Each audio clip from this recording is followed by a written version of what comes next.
എനിക്ക് വളരെ ഇഷ്ടപ്പെട്ടു. ഞാൻ ആദ്യമായിട്ട് കഴിച്ചതാ. ഹായ് ഹലോ എല്ലാവർക്കും നമസ്കാരം. നമ്മളിപ്പോൾ വന്നിരിക്കുന്നത് തൃശ്ശൂർ മണ്ണൂത്തിയിലുള്ള അഖിൽ എക്സോട്ടിക്ക എന്ന് പറയുന്ന ഫ്രൂട്ട് പ്ലാന്റ്സിൻ്റെ ഒരു നഴ്സറിയിലാണ്. അപ്പോൾ നമുക്ക് ഇവിടുത്തെ ഓരോ പ്ലാന്റ്സുകളും കാണാം. അപ്പോൾ ആദ്യമായിട്ട് നമ്മുടെ ചാനൽ കാണുന്നവരൊക്കെ സബ്സ്ക്രൈബ് ചെയ്ത് ബെല്ലൈക്കൺ ക്ലിക്ക് ചെയ്ത് ഓളൊന്ന് സെലക്ട് ചെയ്ത് വെക്കുക. അപ്പം നമ്മുടെ അടുത്ത കുറച്ച് എപ്പിസോഡുകൾ നമ്മൾ ഇവിടുത്തെ ഫ്രൂട്ട് പ്ലാന്റ്സുകളുടെ കളക്ഷനും കാര്യങ്ങളും ഒക്കെ ആയിരിക്കും. നിങ്ങൾക്ക് യൂസ്ഫുൾ ആയിട്ടുള്ള വീഡിയോസാണ് ഇനി വരുന്നത്. അപ്പോൾ എല്ലാവരും നോട്ടിഫിക്കേഷൻ കൂടി എനേബിൾ ചെയ്ത് വെക്കുക. അപ്പോൾ നമുക്ക് നേരെ വീഡിയോയിലേക്ക് പോവാം.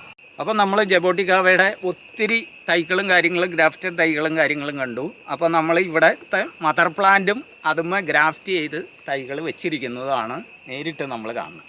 അപ്പോൾ നമ്മൾക്ക് ഇതിൻ്റെ ഒരു പ്രത്യേകത എന്താണെന്ന് വെച്ചിട്ടുണ്ടെങ്കിൽ നമ്മൾ വെറുതെ തൈകൾ വല്ലയിടത്തും കൊണ്ടുവന്ന് വെച്ചേക്കണതല്ല. നമ്മളുടെ ഈ നഴ്സറിയിൽ ഇതാണ് ഇതിൻ്റെ മദർ പ്ലാന്റ്. വർഷങ്ങൾ പഴക്കമുള്ളതാണ്. ഇപ്പം തന്നെ ഇതുമ്മേ കായ കിളി തിന്നു പോയി. ഇവിടെ കായുണ്ട്, പിന്നെ താഴെ ഇവിടെ കായുണ്ട്, നിറയെ പൂവുണ്ട്, ഇവിടെ കായുണ്ട്. അപ്പോൾ ഇതിപ്പോൾ ഒരു 10-12 വർഷത്തെ പഴക്കമുണ്ട് ഈ മദർ പ്ലാന്റിനെന്ന് പറഞ്ഞാൽ. അപ്പോൾ അതുമ്മേ തന്നെ നമ്മൾ ഇത്രയും തൈക്കളും കാര്യങ്ങളും ശരിയാക്കി എടുത്തേക്കാണ്. അപ്പോൾ നമ്മൾ വിശ്വസിച്ച് ഈ സാധനം വാങ്ങി കൊണ്ടുപോകാം. ഇത് കൊണ്ടുപോയാൽ നമ്മളുടെ വീട്ടിൽ കാഴ്ച കിട്ടും. അതും ഇരിക്കുന്നത് സംഭവം കണ്ടെയ്നറിലാണ്. 50 ലിറ്ററിൻ്റെ കണ്ടെയ്നറിലാണ് ഇതിൻ്റെ മദർ പ്ലാന്റ് നട്ടേക്കണേ. നമ്മളപ്പോൾ ഈ കണ്ടെയ്നറിൽ വെക്കുമ്പോഴുള്ള ഒരു പ്രത്യേകത എന്താണെന്ന് വെച്ചാൽ നമ്മൾ ഒരുപാട് വളം കൊടുക്കണ്ട. ലിക്വിഡായിട്ടുള്ള വളവും മറ്റേ ഖരരൂപത്തിലുള്ളതായാലും കുറേച്ച് ഒരു 15 ദിവസം കൂടുമ്പോഴൊക്കെ ഇതിൻ്റെ കടക്കി ഇട്ടുകൊണ്ടിരുന്ന ചെടി നല്ല. അപ്പോൾ ഇതിലേക്ക് ഇപ്പോൾ ഇവർ യൂസ് ചെയ്യണ സംഭവം എന്ന് പറഞ്ഞാൽ മുട്ടത്തോട് ഇട്ട് കൊടുക്കും, പഴത്തിൻ്റെ തൊലി, അങ്ങനെയുള്ള സാധനങ്ങളെല്ലാം ഉഷാറിലും. ഏത്തപ്പഴത്തിൻ്റെയൊക്കെ തൊലി നമ്മൾ ഉണക്കി പൊടിച്ചിട്ട് ഇട്ട് കൊടുക്കുകയാണെങ്കിൽ നല്ലതാണ്. നമ്മുടെ എല്ലാ ചെടികൾക്കും നല്ലതാണ് കേട്ടോ. ഒത്തിരി തൈകളുണ്ടല്ലോ. ഇതെന്താ, ഏത് വെറൈറ്റിയാണ്? ഇതിപ്പോൾ ഞങ്ങൾക്ക് ജബോട്ടിക്കാബ 2-3 വെറൈറ്റികളുണ്ട്. ഇപ്പോൾ ഇതെന്ന് പറഞ്ഞാൽ റെഡ് ഹൈബ്രിഡ്, പ്രിക്കോഷ്യ, എസ്കാർലറ്റ്. ഈ ചെടികൾ റെഡ് ഹൈബ്രിഡ് എന്ന് പറഞ്ഞാൽ 3.5 വർഷം കൊണ്ട് കായ്ക്കും. അപ്പോൾ ഈ ചെടികളെല്ലാം 1.5 വർഷം പ്രായവെച്ച ചെടികളാണ്. അപ്പോൾ ഇത് 2 വർഷം കഴിഞ്ഞാൽ കായ്ക്കാവുന്നതാണ്. അത് കഴിഞ്ഞിട്ട് എസ്കാർലറ്റ് അതും ഒരു 2 വർഷം കഴിയുമ്പോൾ കായ്ക്കും. മൊത്തം 3.5 വർഷം മതി. പിന്നെ പ്രിക്കോഷ്യ അത് ഒരു 5 വർഷം എടുക്കും. അപ്പോൾ ഇനി ഒരു 3 വർഷം കഴിയുമ്പോൾ കായ്ക്കും. അപ്പോൾ ഇതിന് ഞങ്ങൾ 1000 രൂപ തൊട്ട് 1200 രൂപ റേഞ്ചിലാണ് ഞങ്ങളിത് കൊടുക്കുന്നത്. അപ്പോൾ നിങ്ങൾക്ക് 1200 രൂപ മുടക്കിയാൽ 2 കൊല്ലം കഴിയുമ്പോൾ നിങ്ങളുടെ വീട്ടിൽ പഴം കിട്ടും. പിന്നെ ഇത് തന്നെ ഞങ്ങൾ ഗ്രാഫ്റ്റ് ചെയ്ത ചെടികളുണ്ട്. അതാകുമ്പോൾ 4000 രൂപ വരും. അത് ഗ്രാഫ്റ്റഡ് പ്ലാന്റ് ആണ്. അത് 1 ഇയർ കഴിയുമ്പോൾ കായ്ക്കും. ഇത് സീഡ്ലിംഗ് ആണ്. ഇത് സീഡ്ലിംഗ്, ഇത് ഗ്രാഫ്റ്റഡ്. ഗ്രാഫ്റ്റഡ് ആണെങ്കിൽ നമുക്ക് 1 ഇയർ കഴിയുമ്പോൾ കായ്ക്കും. കാരണം എന്താണ്, കായ്ച്ച മരത്തിൽ നിന്നാണ് നമ്മൾ ഗ്രാഫ്റ്റ് ചെയ്ത് എടുക്കുന്നത്. അത് കായ്ച്ച മരങ്ങളിലൊക്കെ കാണിച്ചു തരാം. ഇതൊക്കെ നമ്മളുടെ ഇതെല്ലാം പൂത്തും കായ്ച്ച മരങ്ങളാണ്. ഇത് അതിന്റെ അടിയിൽ പോയിട്ടുണ്ട് എസ്കാർലറ്റ് കായ്ച്ച നിൽക്കുക.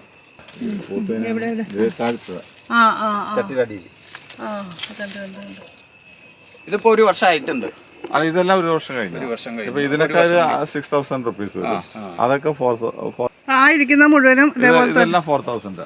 ഗ്രാഫ്റ്റ് ചെയ്ത തൈകളിൽ ഫ്രൂട്ടായി നിൽക്കുന്ന കാണിച്ചു തരാം കേട്ടോ.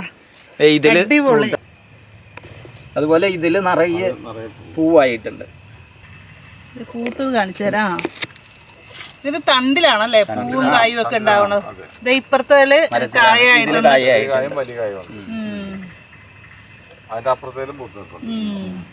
അതിലൊക്കെ പൂത്തിട്ടുണ്ട്. അപ്പൊ ഈ വലിപ്പം ആകുമ്പോ തന്നെ കായ്ക്കും അല്ലേ? ചെടി തന്നെ കായ്ക്കും. അതാണ് ഈ 1 വർഷം കഴിയുമ്പോൾ കായ്ക്കും എന്ന് പറഞ്ഞു. നമ്മള് ശരിക്കും ചട്ടിയിൽ വെക്കണത് നല്ലത്. ചട്ടിയിൽ വെച്ച് കഴിയുമ്പോൾ ധാരാളം വായു സഞ്ചാരം ഉണ്ട്, നല്ലപോലെ നിൽക്കും. ഒരുപാട് ഹൈറ്റിലേക്ക് പോവാതെ നിൽക്കും. പിന്നെ കുഴപ്പമെന്ന് പറഞ്ഞാൽ കാറുകാരൊക്കെ വരുമ്പോൾ കൊണ്ടുപോകാനായിട്ട് ബുദ്ധിമുട്ട്. കാരണം അവർക്ക് ചെറിയ 800 പോലത്തെ കാറൊക്കെ ആണെങ്കിൽ വെക്കാൻ പ്രയാസം. ഗ്രോ ബാഗ് ആകുമ്പോൾ ഒതുക്കി വെക്കാം. ഗ്രാഫ്റ്റഡ് തൈകൾ ഒത്തിരി ഇരിപ്പുണ്ട്, സീഡ്ലിംഗ് തൈകളിലും ഉണ്ട്. അപ്പോൾ പെട്ടെന്ന് തന്നെ കാഴ്ച തൈ വേണമെന്നുള്ളവർക്ക് ഗ്രാഫ്റ്റ്. അപ്പം റേറ്റ് ഇത്തിരി കൂടുമെന്ന് മാത്രം. ഇതാണ് മാമി സപ്പോട്ട. ലെയർ ചെയ്ത പ്ലാന്റ് ആണ് അല്ലേ? ബ്ലാക്ക് ലോങ്ങനാണ് ഇത് കേട്ടോ. ഓസ്ട്രേലിയൻ സെഡേബ ചെറി. ഞങ്ങൾ ഇതിനു മുമ്പ് ഇവിടെ വന്നപ്പോൾ ഈ പ്ലാന്റ് വാങ്ങിച്ചുകൊണ്ട് പോയായിരുന്നു. ഇത് കായ്ച്ചു കേട്ടോ. റെഡ് കളറിലെ നല്ല ഭംഗിയുള്ള കായ്കളാണ് കേട്ടോ. കാഴ്ച നമ്മളതൊരു വീഡിയോ ഇട്ടിട്ടുണ്ടായിരുന്നു. അതെ അതെ. ഇപ്പോഴും നിറയെ പൂവുണ്ടാവുന്നുണ്ട് നന്നായിട്ട്. നല്ലൊരു പ്ലാന്റ് ആണിത്. നമുക്ക് വീടിന്റെ മുറ്റത്ത് ഇങ്ങനെ ഒരു ചെടിയായിട്ടും വേണമെങ്കിൽ വെക്കാം. അപ്പോൾ ഇടയ്ക്ക് നമുക്ക് ഫ്രൂട്ട്സും കിട്ടും. ഇതേപോലെ ഇതൊരു മെമ്മറിയൊക്കെ വർദ്ധിക്കാൻ അങ്ങനെയൊക്കെ കുറച്ച് ഗുണങ്ങളുള്ള ഒരു പ്ലാന്റ് ആണെന്നാണ് നെറ്റിലൊക്കെ കണ്ടത് ഞാൻ. അങ്ങനെ വാങ്ങിയതാണ്. നല്ല ഇലയൊക്കെ നല്ല ഭംഗിയുള്ള ഇല, കായ്കളും പൂക്കളും എല്ലാം ഉണ്ട്. അപ്പോൾ നമ്മളുടെ നഴ്സറിയിൽ നമ്മൾ ഏറ്റവും കൂടുതൽ ശ്രദ്ധിക്കുന്ന ചെടി ഏതാണ്? ഇത് ഈ ജബോട്ടിക്കാബയാണ് ഞങ്ങൾ, കാരണം എല്ലാവർക്കും കൂടുതൽ താല്പര്യം അതിന്. അത് എത്ര വെറൈറ്റി ഉണ്ട് ഇവിടെ? ഏകദേശം ഒരു 80 വെറൈറ്റീസ് ഉണ്ട്. അത്രയും ഉണ്ടല്ലേ? ഫ്രൂട്ട് പ്ലാന്റ്സിന്റെ കളക്ഷൻ വെക്കാനായിട്ട് ആഗ്രഹിക്കുന്നവരൊക്കെ വെച്ചിട്ടുള്ള ഒരു പ്ലാന്റ് ആണ് ഇതല്ലേ? ജബോട്ടിക്കാബ നമുക്ക് കണ്ടെയ്നർ പ്ലാന്റ് ആണ്. ഇപ്പൊ ഇവിടെയൊക്കെ കൂടുതൽ എറണാകുളം ആ സൈഡൊക്കെ എന്ന് പറഞ്ഞാൽ കൂടുതലും ഫ്ലാറ്റുകളാണ് ആളുകൾ താമസിക്കുന്നത്. അപ്പോൾ അതിനകത്ത് ഒരു കണ്ടെയ്നർ അല്ലെങ്കിൽ ഒരു ഡ്രം കൊണ്ട് വെക്കാനായിട്ട് വലിയ ബുദ്ധിമുട്ടില്ല. അപ്പോൾ അതിനകത്ത് കായ ഉണ്ടാകും, കുട്ടികൾക്ക് അതിൽ നിന്ന് പറിച്ച് ലൈവായിട്ട് കഴിക്കാം. പിന്നെ ആളുകൾ ഗിഫ്റ്റായിട്ട് കൊടുക്കും.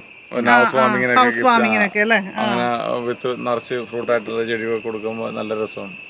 അത് കറക്റ്റ് ആവട്ടോ. ഇപ്പൊ ഹൗസ് വാമിങ്ങിനൊക്കെ ചെടികൾ ഗിഫ്റ്റ് ആയിട്ട് കൊടുക്കുന്ന ഒരു ട്രെൻഡ് വന്നിട്ടുണ്ട്. അതാകുമ്പോൾ ലോങ് ടൈം നിൽക്കും. മറ്റേതാകുമ്പോൾ ഒരു സാധനം കൊടുത്തു കഴിഞ്ഞാൽ അത് കഴിയുമ്പോൾ അതിന്റെ കാര്യം മറക്കും. അതെ.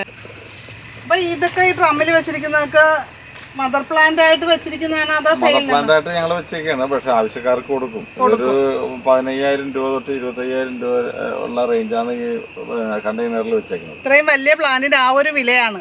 ഇത് ഒന്നാമത്തെ കാര്യം ഗ്രാഫ്റ്റ് ആണ്. രണ്ടാമത്തെ കാര്യം ഇത് ഫ്ലവേഡ് ആണ്, ഫ്രൂട്ടഡ് ആണ്. ആ പ്ലാന്റുകളാണ് ഞങ്ങൾ കൊടുക്കുന്നത്.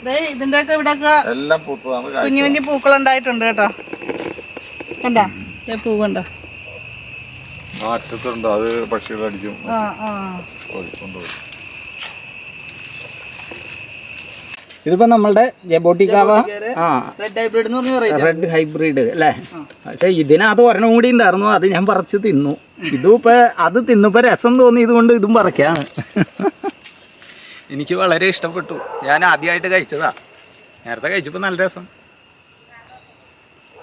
ഇപ്പൊ ജബോട്ടിക്കാബ കഴിച്ചിട്ടുള്ളവരെല്ലാം കമന്റ് ചെയ്യുക കേട്ടോ. കഴിച്ചോ. അപ്പോഴേ നമുക്ക് ജബോട്ടിക്കാബ വാങ്ങിക്കാനാണെങ്കിൽ ഏതാണ് നല്ല വെറൈറ്റി കാര്യങ്ങളൊക്കെ ഒരു ടേസ്റ്റ് ഒക്കെ വെച്ച് നോക്കാം. കോമൺ വെറൈറ്റി എന്ന് പറയുന്നത് 3 വരുന്നത്. റെഡ് ഹൈബ്രിഡ്, പ്രിക്കോഷ്യ, എസ്കാർലറ്റ്. ഇപ്പം മധുര കൂടുതൽ പറയാന്ന് വെച്ച് കഴിഞ്ഞാൽ റെഡ് ഹൈബ്രിഡ് ആണ്. പിന്നെ പെട്ടെന്ന് കായ കിട്ടുക എസ്കാർലറ്റിൽ. ഇത് രണ്ടിനും സീസൺ ഉണ്ട്. എസ്കാർലറ്റും റെഡ് ഹൈബ്രിഡ് സീസൺ ആണ്. ഇതിനെ വിട്ട് വ്യത്യസ്തമാണ് പ്രിക്കോഷ്യ. സീസൺ എന്ന് പറഞ്ഞാല് അതിന്റെ സമയത്ത്, അതിന്റെ കാലത്തിന്റെ സമയത്ത് അത് ഉണ്ടാവുള്ളൂ. പ്രിക്കോഷ്യയുടെ പ്രത്യേകത എന്ന് വെച്ച് കഴിഞ്ഞാൽ പ്രിക്കോഷ്യ ഫുൾ ടൈം കായ കിട്ടും. ആൾ സീസൺ ആണ് പ്രിക്കോഷ്യ. All season. മൂന്നെണ്ണത്തിന്റെ വ്യത്യാസം അതാണ്. ഇപ്പൊ ഇത് ഈ സമയത്ത് ഇപ്പൊ നമ്മളിപ്പോ സെപ്റ്റംബർ ഒക്കെ ആവുമ്പോ ഇതില് ഉണ്ടാവും റെഡ് ഹൈബ്രിഡ് പ്ലാന്റ് ആവുമ്പോ നമുക്ക് കായ കിട്ടും. അല്ലെ, നമുക്ക് കായ്ഫലം കുറയാന്ന് വെച്ച് കഴിഞ്ഞാൽ സീസൺ ടൈമിലാണ് നമുക്ക് കായ്ഫലം അധികം കിട്ടുക. ഗ്രാഫ്റ്റ് പ്ലാന്റിലൊക്കെ നമുക്ക് കായ കിട്ടും. നമുക്ക് ചട്ടിയിൽ ഒരു 3 അടിക്ക് താഴെയുള്ള തൈയാണ്, അതിൽ നമുക്ക് കായ കിട്ടുന്നുണ്ട്. ഇതിലും കായുള്ളതാണ്. ഇരിക്കുന്ന പ്ലാന്റുകളിലൊക്കെ ഫ്ലവർ ചെയ്ത് എല്ലാ പ്ലാന്റും നമുക്ക് ഫ്ലവർ ചെയ്തിരിക്കുന്നത് ഇതൊക്കെ ഫ്ലവർ ചെയ്തിരിക്കുന്നതാണ്. ഈ വലിപ്പത്തിൽ നമുക്ക് കായ കിട്ടും. ഗ്രാഫ്റ്റ് പ്ലാന്റ് നമ്മളിപ്പോ ഇവിടെ എല്ലാത്തിനും നമുക്ക് മദർ പ്ലാന്റ് ഉണ്ട്. കായ വന്ന മദർ പ്ലാന്റിൽ നിന്നാണ് നമ്മൾ ഗ്രാഫ്റ്റ് ചെയ്യുന്നത്. അതുകൊണ്ട് നമുക്ക് ചട്ടിയിൽ 2 അടിക്ക് ഉള്ളില് നമുക്ക് കായ കിട്ടും. ഇതൊക്കെ സീഡ് ആണെങ്കിൽ എത്ര കൊല്ലം? സീഡ് ആണെന്ന് നമുക്കൊരു 3 കൊല്ലം. മറ്റേതാണെങ്കിലോ നമുക്കൊരു 1.5 കൊല്ലത്തിനുള്ളിൽ കായ്ക്കും. ചട്ടിയിൽ നമുക്ക് ഈ പോട്ടിൽ നമുക്ക് കായ കിട്ടും, അത് കൺഫേം ആണ്. അപ്പൊ നമ്മളൊരു 50-ന്റെ ഇലാക്കി വെച്ച് കൊടുത്താൽ അവിടെ നിന്നോളും, നമുക്ക് കായ നിറയെ കിട്ടും. ഏതായാലും ഇത് ബോധിച്ചു പോയി. അടിപൊളിയല്ലേ? തിന്നാതിരുന്നെങ്കിൽ ഇത് വാങ്ങൂല. ഏതായാലും ഒരെണ്ണം കൊണ്ടുപോയി. അർബുദ ചികിത്സയിൽ പേര് കേട്ട ഈ ജബോട്ടിക്കാബ എന്ന് പറയുന്ന പ്ലാന്റ് തായ്തടിയിലാണ് അതിൻ്റെ കായ്കൾ ഉണ്ടാകുന്നത്. കീടബാധ പൊതുവേ കുറവാണ് ഈ ഒരു ചെടിക്ക്. വേനൽക്കാലത്ത് നമ്മൾ ജലസേചനം അതുപോലെ തന്നെ പുതയിടൽ കാര്യങ്ങളൊക്കെ ചെയ്യുക. ആരോഗ്യ ഗുണങ്ങൾ ഏറെയുള്ള ഈ ഒരു പഴം ശ്വാസകോശ സംബന്ധമായ രോഗങ്ങളെയൊക്കെ പ്രതിരോധിക്കാനായിട്ട് നല്ലതാണ്. അതുപോലെ തന്നെ കാൽസ്യം, പ്രോട്ടീൻ, നാരുകൾ, വൈറ്റമിൻ സി ഇതൊക്കെ ധാരാളം ഇതിൽ അടങ്ങിയിട്ടുണ്ട്. ഈ ഒരു നഴ്സറിയിൽ ഒരു 500-ലധികം ഫ്രൂട്ട് പ്ലാന്റ്സുകളുണ്ട്. 10 രൂപ മുതൽ അല്ലെങ്കിൽ 15 രൂപ മുതൽ വിലയുള്ള ചെടികൾ നമുക്കിവിടെ നിന്ന് അവൈലബിൾ ആണ് കേട്ടോ. ഓൺലൈനായിട്ടും അതേപോലെ തന്നെ ഡയറക്റ്റും നമുക്ക് പർച്ചേസ് ചെയ്യാവുന്നതാണ്. നമ്മൾ ഈ വീഡിയോയിൽ നമ്പർ കൊടുക്കുന്നുണ്ട്, അതിൽ വാട്സപ്പിലോ അല്ലെങ്കിൽ ഡയറക്റ്റ് കോൾ ചെയ്യുകയോ ചെയ്യാം. കൃഷിലോകം ചാനലിൽ നിന്നാണെന്ന് പറഞ്ഞു കഴിഞ്ഞാൽ ഉറപ്പായിട്ടും നിങ്ങൾക്കൊരു ഡിസ്കൗണ്ട് ലഭിക്കുന്നതാണ്. അപ്പോൾ അടുത്ത വീഡിയോയിൽ നമ്മൾ ഇവിടുത്തെ കൂടുതൽ പ്ലാന്റ്സുകളൊക്കെ പരിചയപ്പെടുന്നതാണ്. വീഡിയോ ഇഷ്ടപ്പെട്ട് കഴിഞ്ഞാൽ ലൈക്ക് ചെയ്യുക, അതുപോലെ തന്നെ മാക്സിമം നിങ്ങളുടെ ഫ്രണ്ട്സിനും റിലേറ്റീവ്സിനും ഒക്കെ ഷെയർ ചെയ്യുക. അപ്പോൾ ഫ്രൂട്ട് പ്ലാന്റ്സുകളൊക്കെ വെക്കാനായിട്ട് ഇഷ്ടമുള്ളവരാണെങ്കിൽ ഫ്രൂട്ട് പ്ലാന്റ്സുകളൊന്നോ ജസ്റ്റ് ഒരു ഹായ് എന്നെങ്കിലും കമൻറ്റ് ചെയ്യാനായിട്ട് മറക്കരുത്. അപ്പോൾ നമുക്ക് അടുത്തൊരു വീഡിയോയിൽ ഉടൻ തന്നെ വീണ്ടും കാണാം. നന്ദി, നമസ്കാരം.